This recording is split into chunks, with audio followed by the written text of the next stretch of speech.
Kathmandu भ्यालीको furniture supply chain बारे यसो analysis गरौँ होइन। अरू हेरी फर्निचरको चाहिँ अलिकति सिम्पल नै रहेछ होइन। जस केही हदसम्म सिम्पल भनौँ न, सिम्पल त सबै कम्प्लिकेटेड नै हुन्छ, तर फर्निचरको केही हदसम्म सिम्पल नै छ।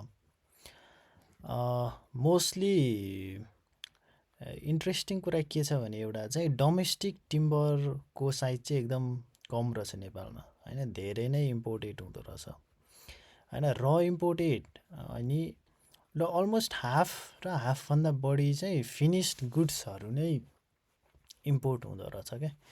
भनेको मोर देन हाफ नेपालमा आएको फर्निचरहरू त्यो फिनिस्ड गुड्सहरू यहाँ आएर फ्याक्ट्रीमा छिर्दैन, एकैचोटि पसलमा छिर्छ, होलसेलरकोमा जान्छ, होलसेलरकोबाट रिटेल हबमा चाहिँ जान्छ।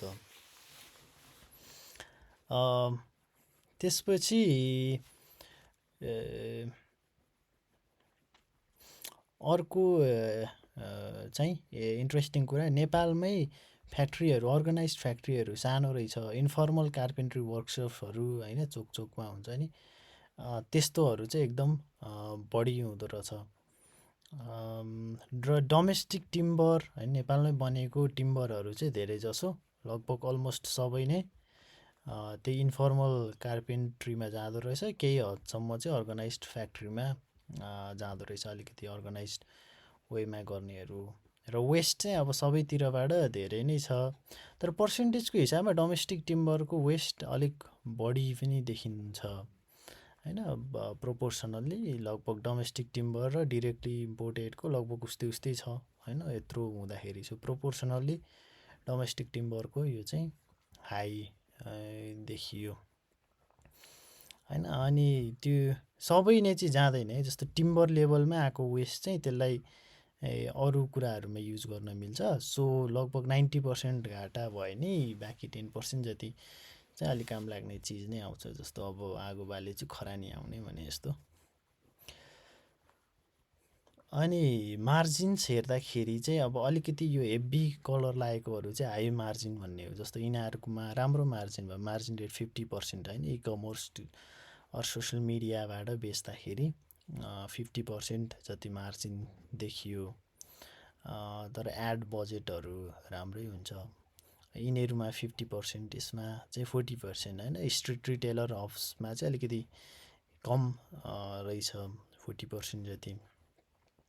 हाई इन्ड सोरुम्सहरूले 50%, सोसियल मिडियाबाट पनि 50%, अनि इन्फर्मल कार्पेन्ट्री वर्कसपबाट सिधै कन्ज्युमरकोमा बेच्नेहरू पनि धेरै रहेछ होइन। त्यसो गर्दाखेरि उहाँहरूलाई 40% भयो होइन। उनीहरूले चाहिँ फेरि यो कन्ज्युमरलाई बेच्ने र लगभग त्यो रिटेललाई बेच्ने अलमोस्ट सेम प्राइसमै बेच्दो रहेछन् होइन। जस्तै 28,000मै, यता पनि 28,000मै।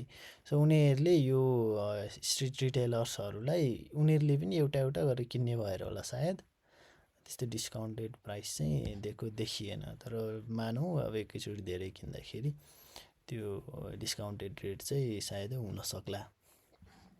अब कुनै कस्टमरले चाहिँ रिटेलरबाट किन्नु त घाटा भयो नि त यस्तो गर्दाखेरि त होइन, यसको थ्रुबाट आएर। सो सिधै उसले चाहिँ कार्पेन्ट्री वर्कसपमा जाँदाखेरि ऊ देखिने भयो, फाइदा देखिने भयो धेरै उसलाई कस्टमरको पोइन्ट अफ भ्यूबाट।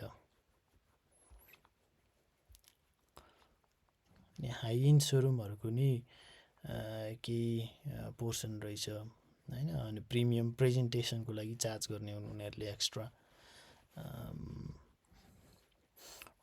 होलसेलरहरूमै लगभग इम्पोर्टेडहरू सबै होलसेलरमै आउँछ सिधै नै, इम्पोर्टेड फिनिस्डहरू। अनि होलसेलरहरूले चाहिँ डिस्ट्रिब्युट गर्ने भयो एउटा रिटेलरलाई, अनि उता सोरुमलाई, अनि कमर्स सोसियल मिडियातिर चाहिँ डिस्ट्रिब्युट गर्ने भयो।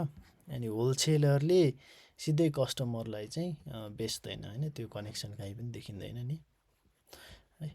होलसेलरबाट वेस्ट आएको पनि त्यति देखिया छैन यो ग्राफमा चाहिँ, सो मेबी उनीहरूले त्यो केही म्यानेज गर्छन्, स्ट्रक्चरली पोसिबल छ, तर वेस्ट चाहिँ सायदै पोसिबल हुनुपर्ने हो। सो लगभग यस्तै छ।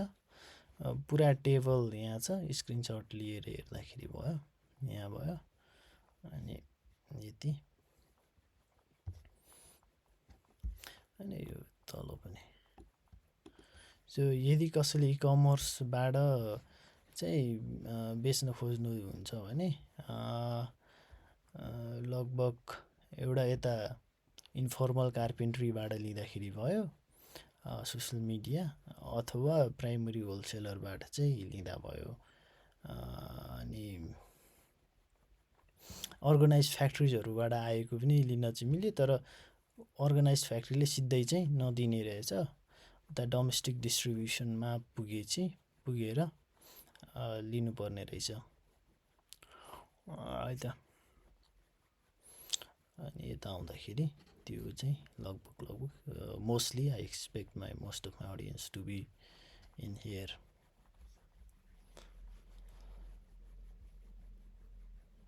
Thank you.